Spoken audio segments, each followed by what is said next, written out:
요한복음 7장 37절에서 44절까지 말씀입니다.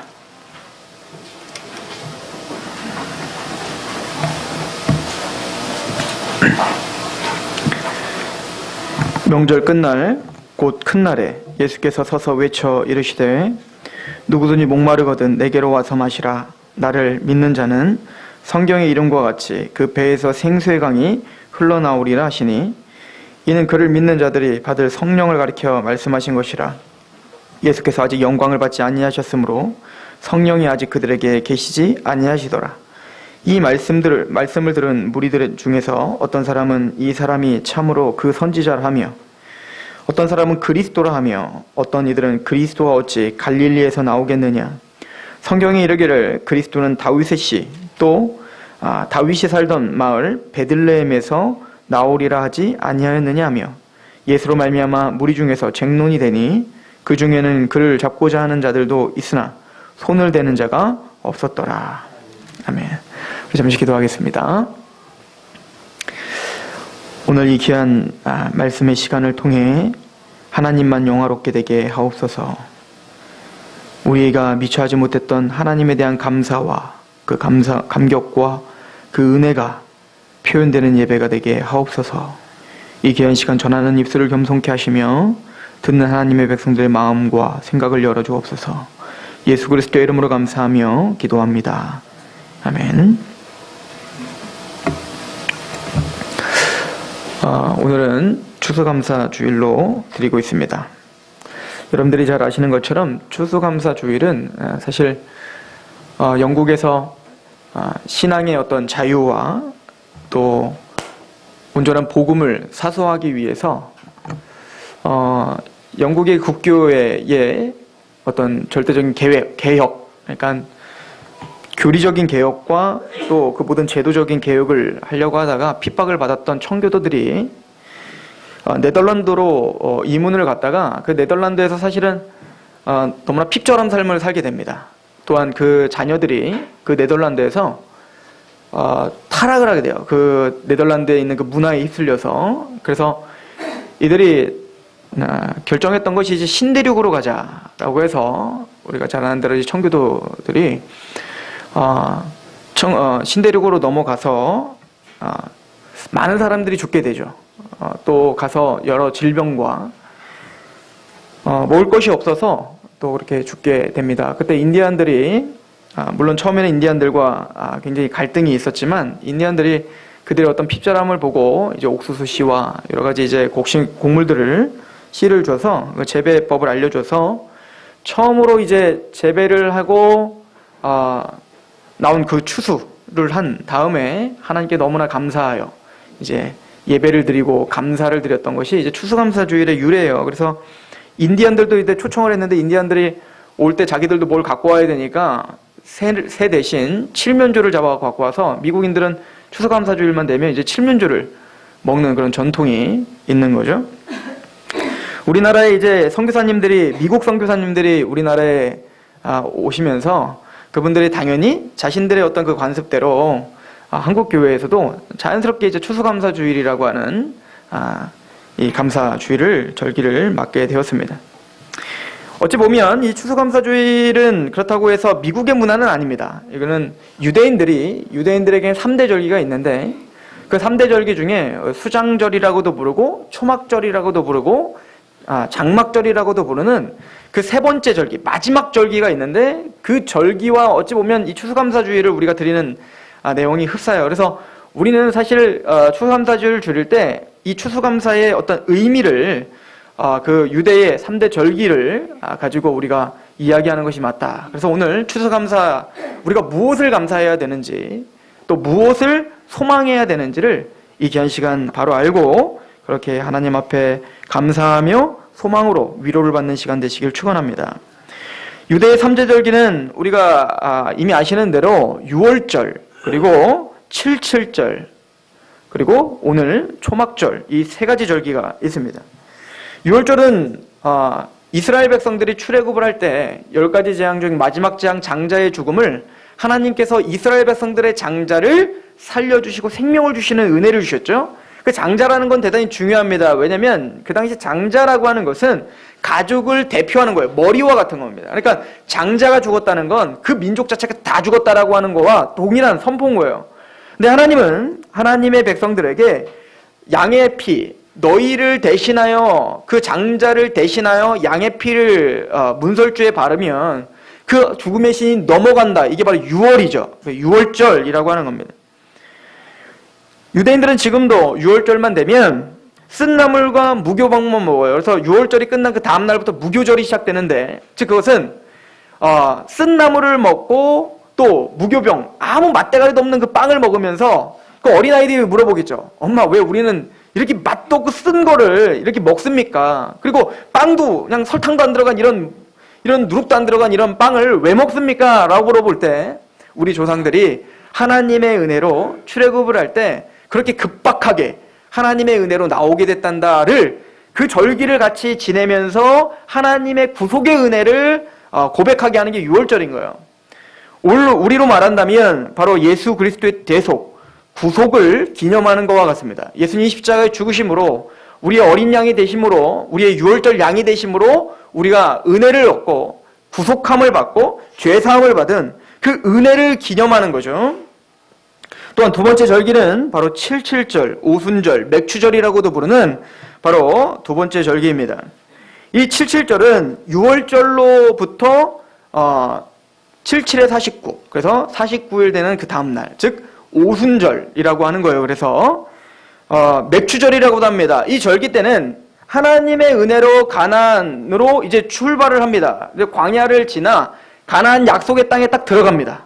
약속의 땅에 들어가서 제일 처음 추수를 거둬들인 거예요. 그래서 먼저 추수가 된 건 바로 보리 농사거든요. 보리가 추수가 되니까 그 하나님 앞에 약속의 땅에 와서 이 보리를 추수하게 하신 하나님 너무나 감사합니다. 첫 번째 추수를 하나님께 드리는 거예요. 이게 바로 맥추절인 겁니다. 즉 이것은 우리 여러분들 오순절날은 누가 임했습니까? 바로 성령님이 강림하셨죠. 그래서 우리 교회는 바로 오순절, 이 맥추절에는 바로 성령님이 강림하시어 드디어 교회의 첫 열매, 첫 추수가 일어난 거죠. 그래서 예루살렘 교회가 시작되었고 그 예루살렘 교회, 성령님이 강림하심으로 교회가 첫 열매가 되면서 그때부터 뭡니까? 추수의 시기가 시작된 거예요. 그래서 예수님이 말씀하시잖아요. 이제는 추수의 때다 라고 말씀하시는 겁니다. 그리고 마지막 절기는 바로 초막절입니다.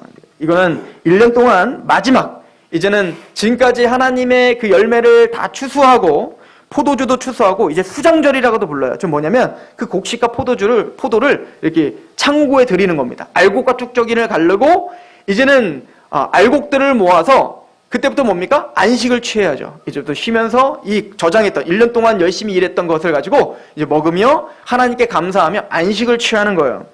즉 이것은 바로 대대적인 추수의 완성인 예수 그리스도의 재림을 통한 새하늘과 새 땅을 우리가 소망하는 것을 우리는 상징적으로 보고 있다. 우리는 봅니다. 그렇다면 오늘 이 추수감사주일은 바로 그런 종말론적 시각과 구속사적 시각으로 우리가 도대체 오늘 이 추수감사주일날 뭘 감사해야 되는가? 또 이곳에 앉아서 우리가 왜 이 추수감사주일을 기념해야 되는가를 상고해 보려고 하는 겁니다. 오늘 본문은 요한복음 7장의 이 본문은요, 바로 이 초막절 마지막 날 행사가 일어날 때의 이야기를 하고 있는 거예요. 그래서 이 7장 우리 2절을 가면 그렇게 써있죠. 유대인의 명절인 초막절이 가까운지라. 그래서 지금 배경은 바로 초막절입니다.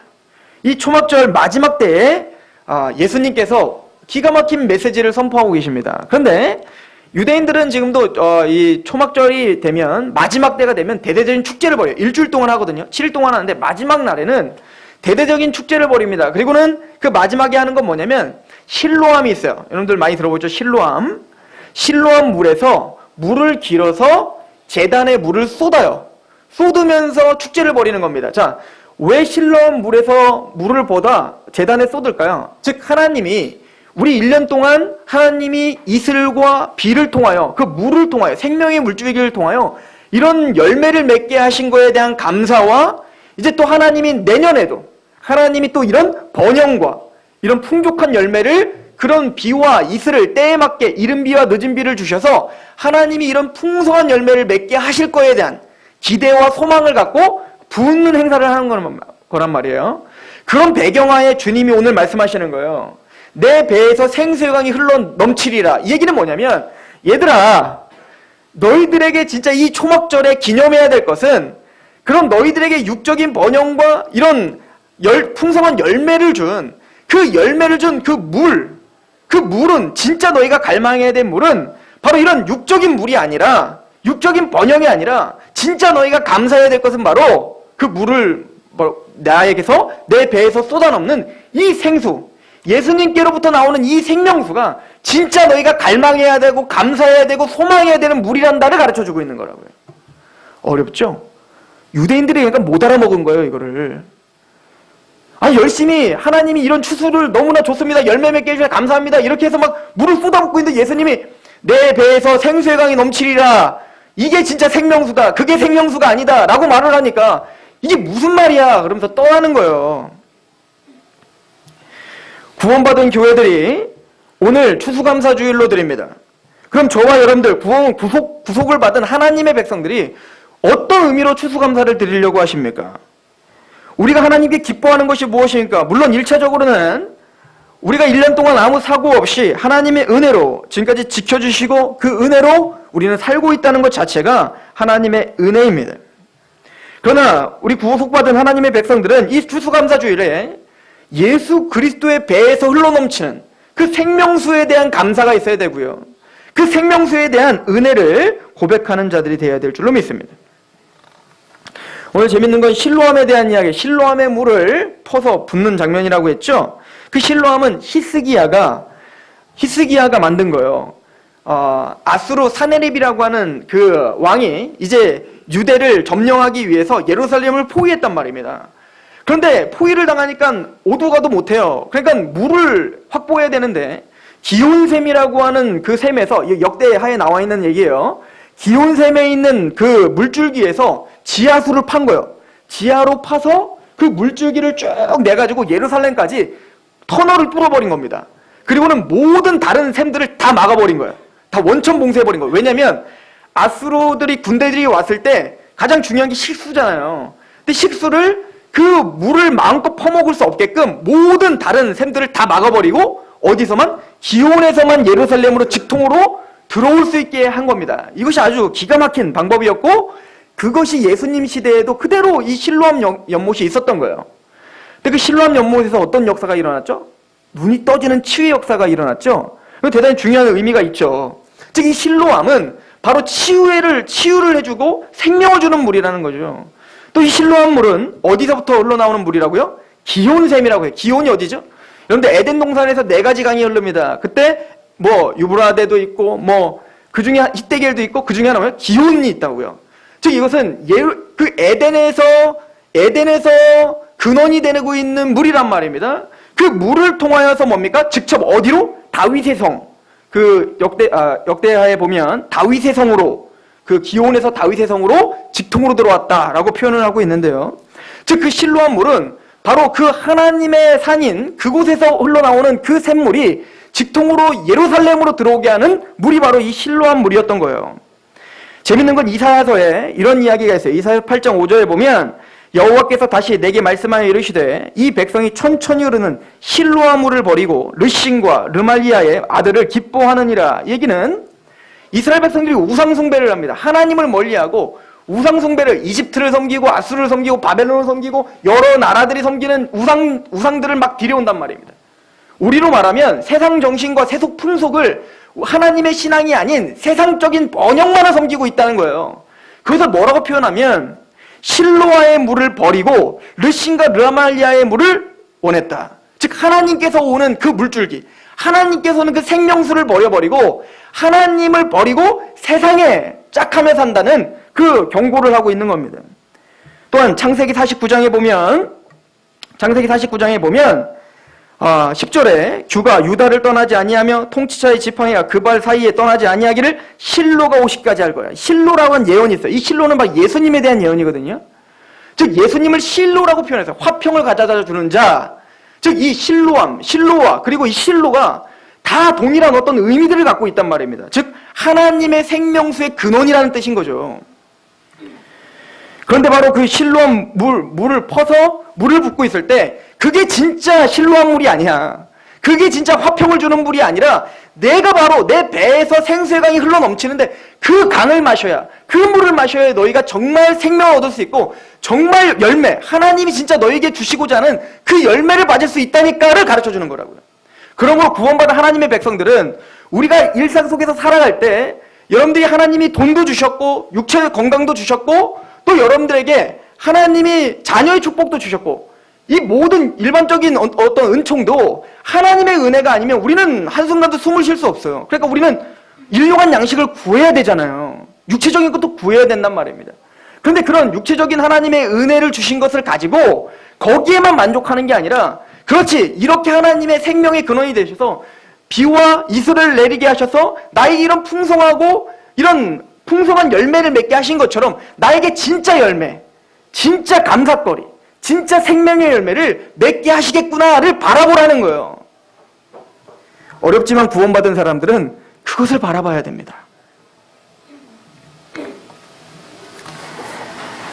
그렇다면 이 초막절에, 이 추수감사주일에 우리는 무엇을 감사해야 될까요? 이 초막절에는 유대인들은 지금도 초막절이 딱 되면 텐트를 딱 갖고 텐트를 가지고 캠핑을 가요. 장막을 치고 7일 동안 밖에서 산단 말이에요. 집을 떠나 밖에서 텐트를 치고 고생을 해요. 혼자. 자녀들이 말하겠죠. 아빠 왜 우리 이렇게 고생을 합니까? 왜 그 좋은 집 놔두고 왜 밖에 나가서 이렇게 장막을 치고 삽니까? 라고 물어볼 때 유대인의 아버지와 부모들은 설명을 해줘야 됩니다. 너희 조상들이 하나님의 은혜로 그 어린 양의 피로 구속을 받아 그렇게 하나님이 그렇게 가나안 땅으로 데려오실 때 광야 40년 동안 우리 조상들이 이렇게 장막을 치며 살았단다.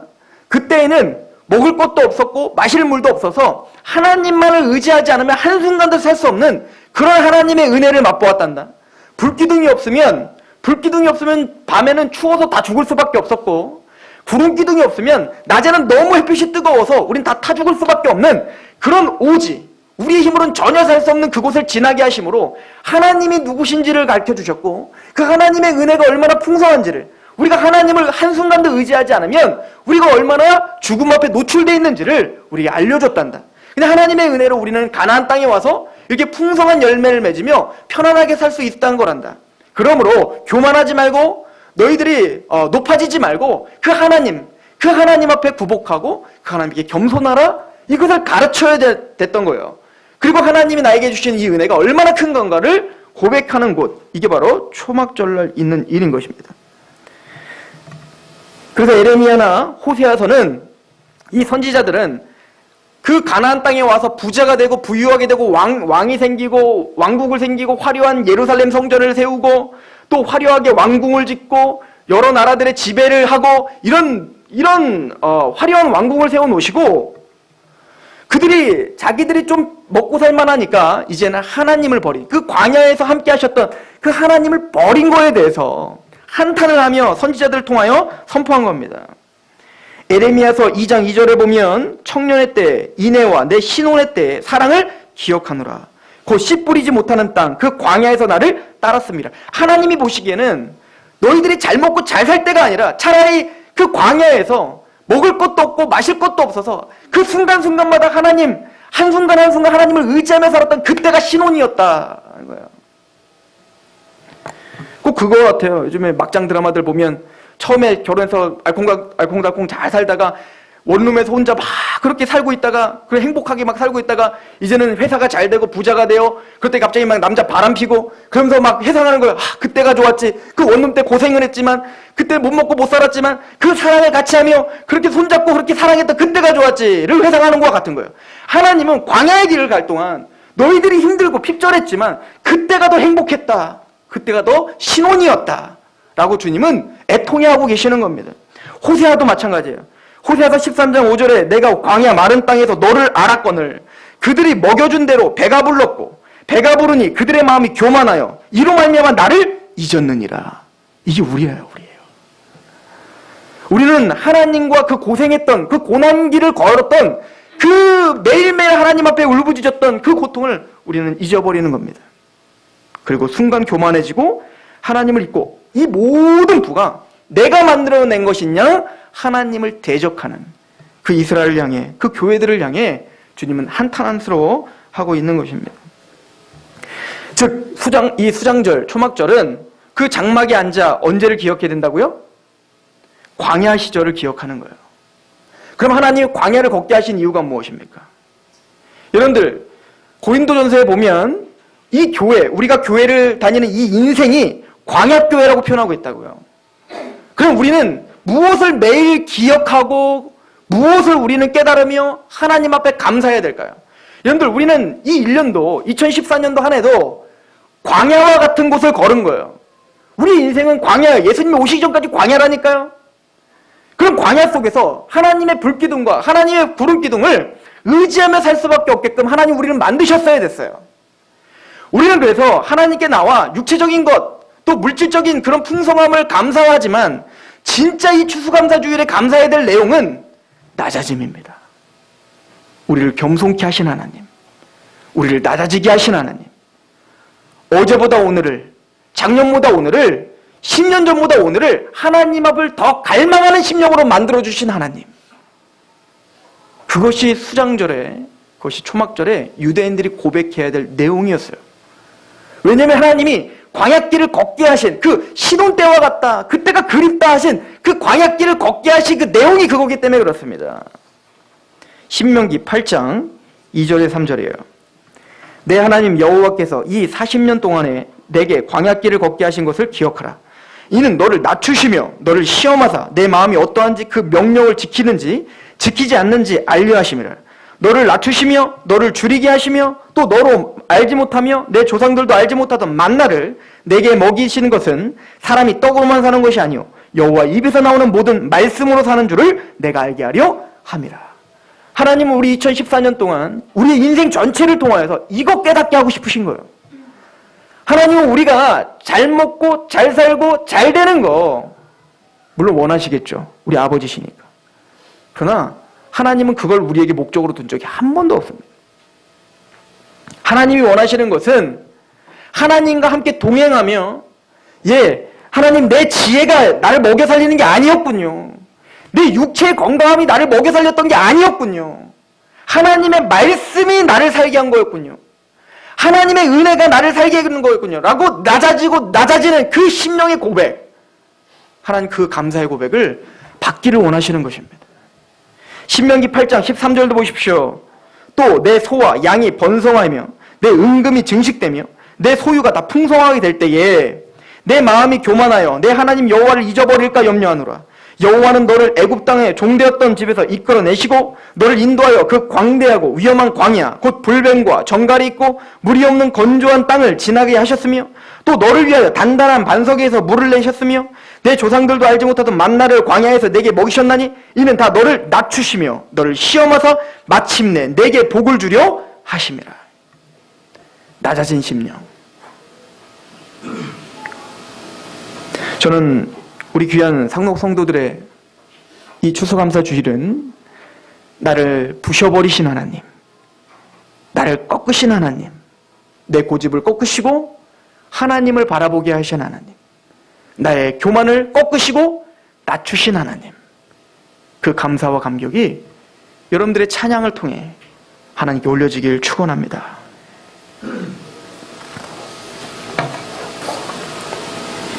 예수님은 오늘 이 초막절 마지막 날 내가 바로 생명의 음료란다.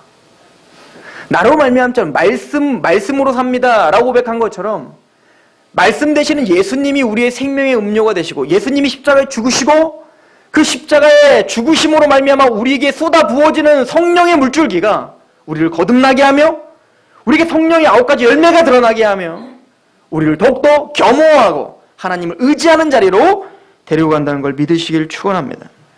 또한 오늘 많은 사람들이 그럽니다. 그럼 이분이 바로 그 선지자인가? 이분이 바로 모세가 말한 그 선지자인가? 그분이 바로 그리스도인가? 그분이 바로 메시아인가? 라고 물어봐요. 그때 많은 사람이 그럽니다. 아니야, 이 사람 갈릴리 사람 아니냐? 하나님의 메시아는 그리스도는 바로 다윗이 태어난 베들레헴에서 태어나야 된다고 했다. 이들은 무지한 거죠. 예수님은 베들레헴에서 태어나셨죠. 베들레헴의 뜻이 뭡니까? 떡집이라고 했죠. 즉 예수님은 우리의 생명의 음료일 뿐만 아니라 우리의 풍성한 그 열매를 맺게 하시기 위한 생명의 떡이시라는 거예요. 그래서 그분은 떡집에서 태어나신 겁니다. 그분의 살이 찢어지심으로 말미암아 우리는 생명을 얻었습니다. 요한복음 6장 48절 내가 곧 생명의 떡이라 너희 조상들은 광야에서 만나를 먹었어도 죽었거니와 이는 하늘에서 내려오는 떡이니 사람으로 하여금 먹고 죽지 아니하게 하는 것이니라. 나는 하늘에서 내려온 살아있는 떡이니 사람이 이 떡을 먹으면 영생하리라. 내가 줄 떡은 곧 세상의 생명을 위한 내 살이니라 하시니라. 그래서 예수님은 우리의 생명의 떡이 되셔 주셔서 우리에게 그 풍성한 열매를 맺게 하시기 위하여 그의 옆구리를 찔려 물과 피가 쏟아지실 뿐만 아니라 그의 모든 살이 찢기심으로 우리에게 믿음으로 먹게 하신 것입니다. 이사야서 53장 5절 그가 찔림은 우리의 허물 때문이요 그가 상함은 우리의 죄악 때문이라. 그가 징계를 받음으로 우리는 평화를 누리고 그가 채찍에 맞음으로 우리는 나음을 받았느니라. 그래서 실로하면 치유가 일어나는 것입니다. 이 추수감사주일에 우리는 예수님의 십자가를 다시 묵상합니다. 예수님의 십자가의 그 헌신과 그 희생으로 저와 여러분들이 살아났어요. 그 말씀대신 예수님이 2014년도에 우리를 주장하고 계셔서 우리는 더욱더 겸손해졌습니다. 그 하나님의 말씀이 우리를 붙잡아 우리의 생명의 물줄기인 성령님이 또 우리의 살이요 우리의 생명의 떡이 되시는 예수 그리스도의 말씀이 우리 마음을 휘어잡고 있기 때문에 저는 상록교회 성도들이 더욱더 겸허해졌고 성령의 9가지 열매가 더 드러나게 되는 줄 믿습니다. 그 은혜를 감사하십시오. 그 은혜에 감격하십시오. 기도하겠습니다. 하나님 아버지 너무나 감사합니다. 이 추수감사주일에 우리가 진짜 감사해야 될 그 내용이 무엇인지를 배웠습니다. 우리의 생명의 물이 되시며 우리의 생명의 떡이 되시는 예수 그리스도 앞에 우리가 겸허하게 우리의 마음을 드립니다. 낮아지게 하시옵소서. 겸손하게 하시옵소서. 십자가 앞에 그렇게 감사하며 살게 하옵소서. 예수 그리스도의 이름으로 감사하며 기도합니다. 아멘. 찬양합시다.